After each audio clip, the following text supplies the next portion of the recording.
One Piece Nakama, c'est un jeu pour 1 à 5 joueurs à partir de 10 ans pour des parties d'environ 30 minutes. C'est un jeu de cartes dans lequel on va essayer de combattre des ennemis grâce à des alliés, donc c'est le titre du jeu, hein, alliés et ennemis.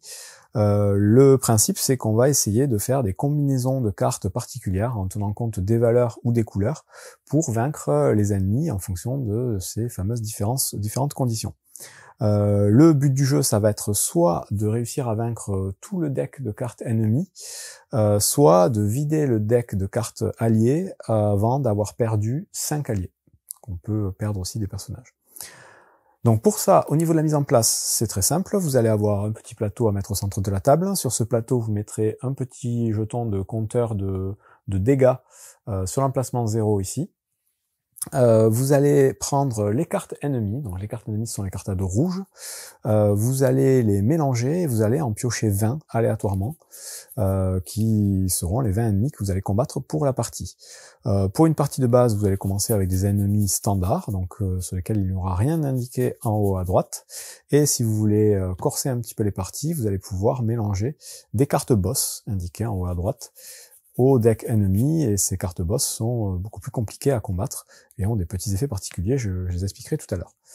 Donc vous prenez donc 20 cartes ennemies, vous les mélangez, vous les placez en tas en haut du plateau et vous en révélez 3 sur les 3 emplacements d'ennemis qu'il y a ici.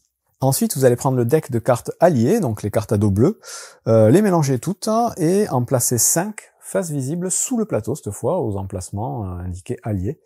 Quand vous placerez ces cartes, vous ne tiendrez pas compte des petits effets qu'il peut y avoir en bas des cartes, je vais vous expliquer après.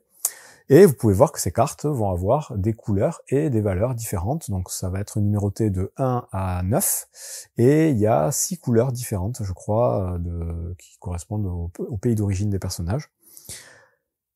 Une fois que vous avez fait cette mise en place, donc autour du plateau principal, vous allez distribuer 4 cartes du deck allié à chaque joueur. Ces cartes sont gardées secrètes par les joueurs. Et vous allez déterminer avec quel héros vous voulez jouer. Donc il y aura toujours Luffy qui sera en jeu, c'est le héros de One Piece. Il faudra qu'un joueur ait ce personnage. Et ensuite, les autres joueurs pourront choisir un autre des personnages de l'équipage de Luffy. Donc il y a pas mal de personnages dans le jeu. Ils ont tous un petit pouvoir spécial. Et sur ces personnages, donc on les met devant nous face visible, on mettra un petit jeton Power Up, côté Power Up du coup, de l'autre côté c'est Power Down, c'est-à-dire qu'ils ont leur pouvoir actif dès le début de la partie. Donc là on va dire qu'on joue à 2, un joueur à Luffy, l'autre à Sanji, les deux en Power Up, les deux ont leur main de 4 cartes, et il nous reste juste un dé à mettre à côté du plateau, qui sera utile à différents moments. Une fois qu'on a fait tout ça, on est prêt à commencer la partie.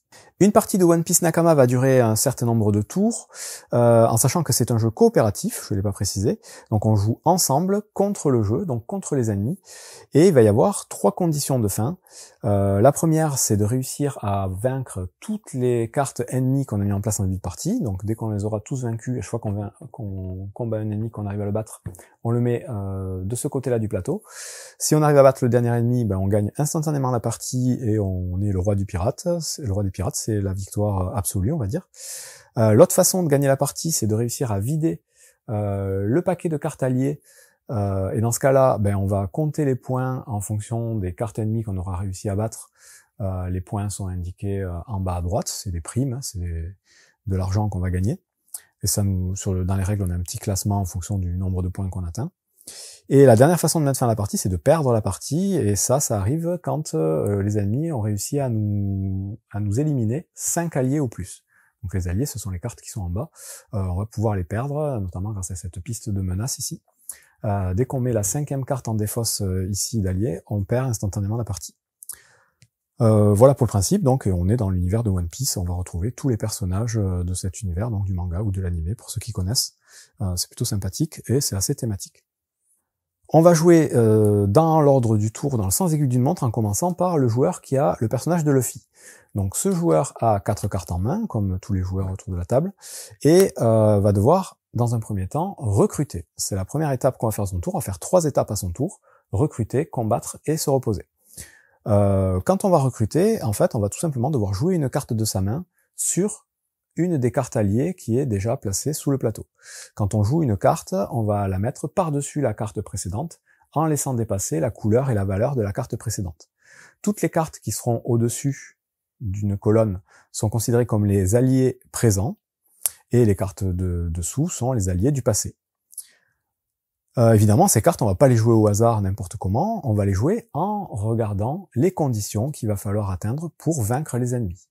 Les ennemis, leurs cartes se présentent toujours de la même façon. On va avoir en haut à gauche les dégâts qu'ils vont nous infliger si on n'arrive pas à les battre. Et donc ces dégâts-là vont faire monter le petit marqueur ici. A contrario, si on arrive à battre l'ennemi, on va faire diminuer le marqueur d'autant de dégâts. Donc c'est soit ça monte si on le bat pas, soit ça descend si on arrive à le battre. C'est la valeur en haut à gauche. Ensuite, on va avoir en bas à droite la valeur en prime, donc la valeur d'argent que nous rapportera l'ennemi quand il sera battu. Ça, c'est pour calculer les points en fin de partie. Et on va avoir un petit pouvoir sur la gauche, en bas à gauche. Ce petit pouvoir, en fait, c'est pas un pouvoir, c'est la condition pour réussir à battre cet ennemi. Donc on vous dit par exemple que Orochi, pour le battre, il faut qu'il y ait 3 alliés proches qui viennent de l'arc du pays de Wano. Donc c'est indiqué en vert, en gros ça va être toutes les cartes vertes. Ce qu'on appelle des alliés proches, ce sont des alliés qui sont adjacents, donc des cartes, personnages, alliés, qui sont côte à côte. Donc là il vous faut 3 cartes côte à côte de couleur verte. Si c'est le cas au moment de la phase de combat, ce personnage sera vaincu. Le personnage d'à côté, Perona, on vous dit que la force totale de tous les alliés doit être de 17 ou moins. Donc là, on va regarder la valeur de toutes les cartes alliées, les 5 qui seront au présent, donc les 5 qui seront sur le dessus de chaque colonne, les additionner. Si ça fait moins de 17 ou 17, cet ennemi sera vaincu. Et enfin, le dernier ici, on vous dit que 2 alliés proches ont la même couleur. Donc ça, c'est un peu plus facile, il suffira qu'il y ait 2 cartes côte à côte, parmi les cartes alliées, qui soient de la même couleur. Et ce personnage sera vaincu. Les personnages ennemis, comme je vous disais, on va les combattre tous à chaque tour. Et on va les combattre de gauche à droite. Et ça va nous faire donc monter ou descendre le marqueur de menace.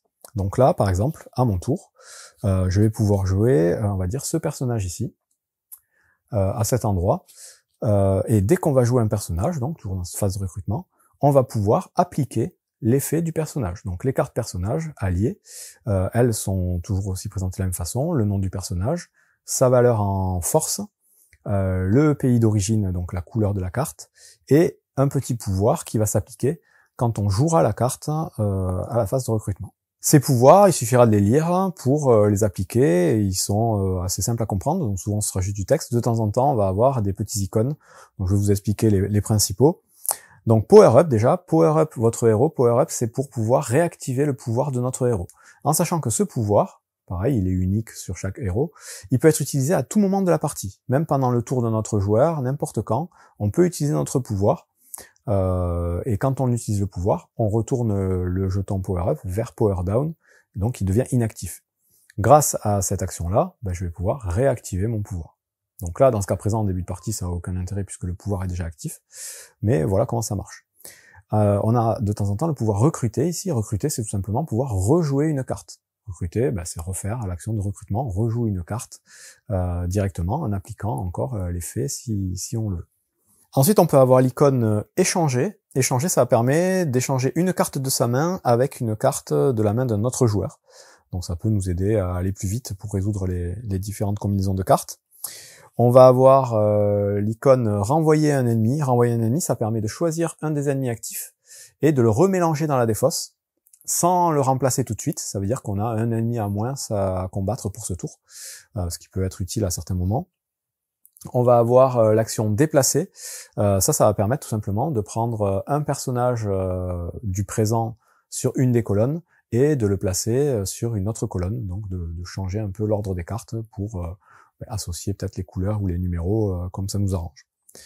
Voilà à peu près. Ensuite, des fois, il y aura du texte. Donc là, par exemple, mélanger un allié éliminé dans la pioche des alliés. Donc on va prendre une des cartes qui était là et la remélanger dans la pioche, ce qui nous éloigne de la défaite, par exemple. Parfois, sur les cartes alliées, on va avoir le symbole du dé. Donc ce symbole de dé, quand on y fait référence, il faut regarder ce que ça fait. Par exemple, le pouvoir de Luffy, il permet de diminuer la menace ici de la valeur du dé. Donc quand je vais l'utiliser, je vais lancer le dé et je vais pouvoir diminuer la menace là de 5 pour le coup. Le dé il va de 1 à 5 et il a une face One Piece ici. Cette face là, quand on tombe dessus, c'est un joker, on choisit la valeur du dé. Voilà en gros ce sur quoi on va pouvoir tomber. Donc là, si je continue mon exemple, admettons je joue cette carte comme je disais. Donc je fais pas le power up puisque je l'ai déjà. Mais une fois que j'ai joué ma carte, je passe à la phase de combat, donc deuxième phase d'un tour de jeu. Je vais comparer mes alliés présents avec les ennemis et voir si j'arrive à les éliminer ou pas. Donc lui, le premier, je vous dis, c'est de gauche à droite. Il faut 3 alliés proches de couleur verte, c'est pas le cas, donc je prends 2 dégâts. Ensuite, il reste en place. Le suivant, il faut une force totale de 17 ou moins. Là, ça a l'air d'être le cas. Donc, on a 3 x 3, 9. 9 et 9, 18, pas du tout. On est largement au-dessus de 17. Donc, la condition n'est pas réalisée. Ce personnage, il reste là. Et on prend à nouveau 2 dégâts.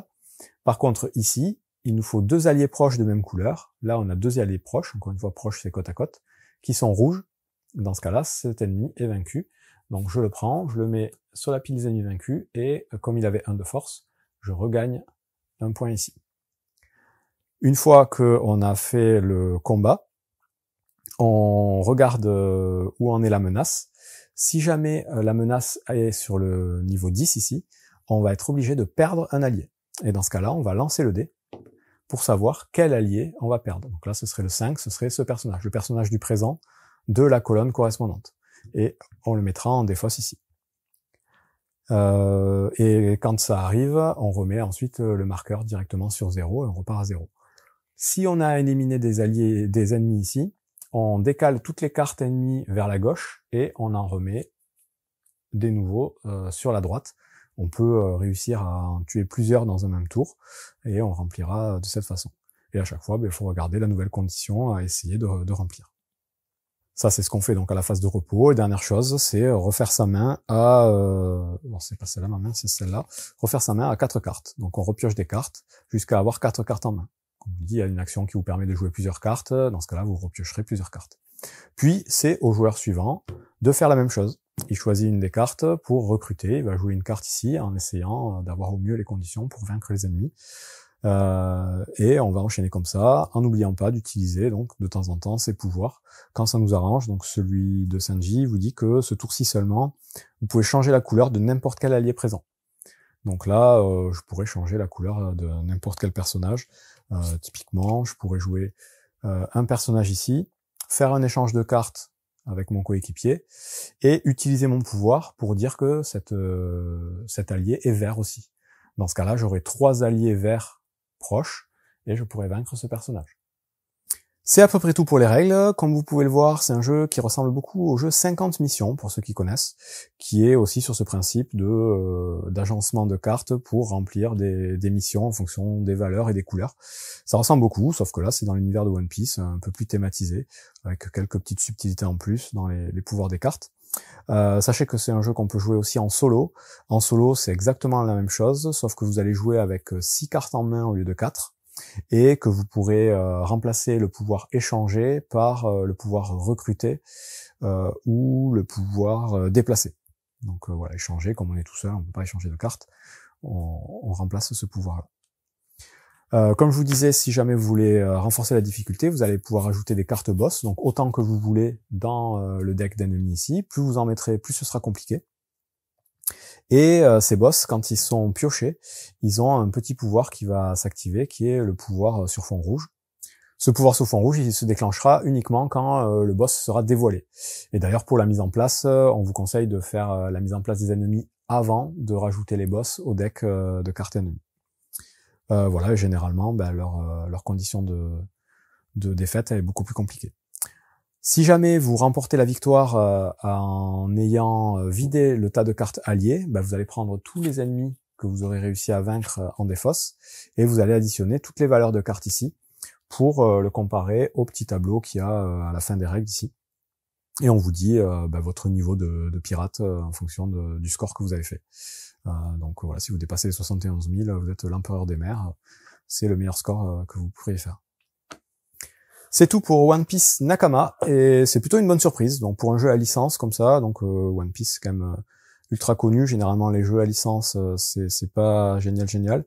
Celui-là il fonctionne très très bien. Donc un bon petit jeu coopératif de cartes avec des belles illustrations, des belles cartes. On retrouve tous les personnages. Donc si on est fan de la licence, c'est d'autant plus sympathique. Si on ne l'est pas, ça reste un très bon jeu quand même. Bon jeu.